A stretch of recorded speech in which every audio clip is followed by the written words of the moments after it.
নারায়ণগঞ্জে আমাদের দৈন্য অবস্থা, নাগরিক চাহিদার যে সমস্ত ঘাটতি রয়েছে সেগুলো উঠে আসছে এখানে এবং করণীয় কাজটি আসছে সেটা। তবে একটা কথা হলো আমি বলতে চাই, এই নারায়ণগঞ্জ গ্রাজুয়েট অ্যাসোসিয়েশন ভোকাল হতে হবে। আমরা যদি শুধুমাত্র আমাদের এই মাইক্রোফোনের সামনে আমরা সমষ্টিগত হয়েছে যে থাকি, কিন্তু সংগঠনের সংজ্ঞা কিন্তু পূর্ণায়িত হয় না। সংগঠনের সংজ্ঞাটাই হলো সামষ্টিক একটা অংশগ্রহণ, সকলকে একসাথে হয়। আমাদের অনেকগুলো সংগঠন আমরা এখানে পরিচয় আমরা জানতে পেরেছি, এই সবগুলোকে যদি আমরা কালেক্টিভ করতে পারি, ভয়েস কিন্তু সবাই দিতে পারবে না, কিন্তু স্লোগানটা সবাই সম্মিলিত হতে পারবে, কিন্তু একজনকে আওয়াজ তুলতে হবে। আমাদের শুদ্ধিগত পাঠাগারের কথা আমাদের নিশ্চয় মনে আছে যে শিক্ষার যে আলো বিতরণ করার জন্য নির্বিঘ্ন অবস্থা, জানি না কে কয়জন এখানে যায়, আজকে আলোচনায় কিন্তু নামটা আসে নাই। নার্স ক্লাবের তুলনায় অনেক বিষয়বস্তু আসছে, সেগুলো আমাদের খুব একটা কল্যাণকর সম্মানজনক কিছু না। তা আমি এই একটা কথা না বললে না যে আজকে আমরা এই যে জায়গায় অধিষ্ঠিত বিকেপি যে জায়গাটা, এই জায়গাটাও কিন্তু এই একদিন দাবির মুখে কিন্তু আদায় হয়েছিল। এটা এই জায়গাটা 2002-এর দিকে আমরা যখন ক্ষমতায় ছিলাম, আমাদের সরকার আমলে কিন্তু এই দাবি আসছিল, যতটা আমি ভুল যদি না করে আপনি ভাই হতে বলবে, হ্যাঁ কিনে নিচ্ছেন আপনারা, কিন্তু এই কিনাটাও কিন্তু সরকারের একটা সদিচ্ছার একটা অংশ। সরকার যদি না চায় বা প্রকৃত অথবা সেটা দাবি না হয়, সেই দাবি যদি শক্তিশালী প্রতিষ্ঠিত না হয়, তাহলে অর্জন কিন্তু আসে না। অতএব এই সামষ্টিকভাবে এটা স্বীকার করতে হবে যে কারো না কারোর মধ্যে উদ্যোগ নেওয়া হয়েছিল, সেই উদ্যোগ ফলপ্রসূ হয়েছে, তার বাস্তবায়িত হয়েছে এবং আজকে আবার সুফল ভোগী। এটা অস্বীকার করার কোনো স্বীকার নেই।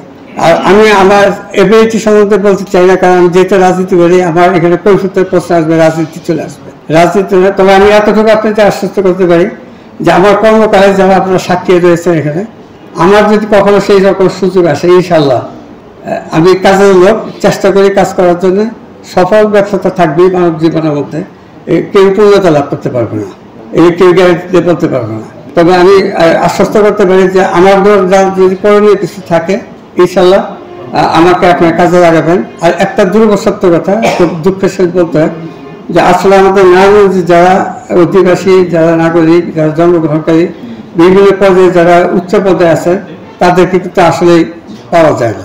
যা আমি বলতে পারি যে আমি যখন ছিলাম এমপি ছিলাম, আপনার আমাকে 3বার নির্বাচন করেছে, একমাত্র আমার প্রতিনিধি আমাদের মাননীয় সাবেক সংসদ সদস্য আকাঙ্ক্ষা সাহেবকে পেয়েছি, মানে পরিচয় দিয়েছিলেন আমি নারায়ণগঞ্জের। এনবিআরের একজন সদস্য ছিলেন খানপুরের হেলাল সাহেব, ওনার পরিচয় দিয়েছেন।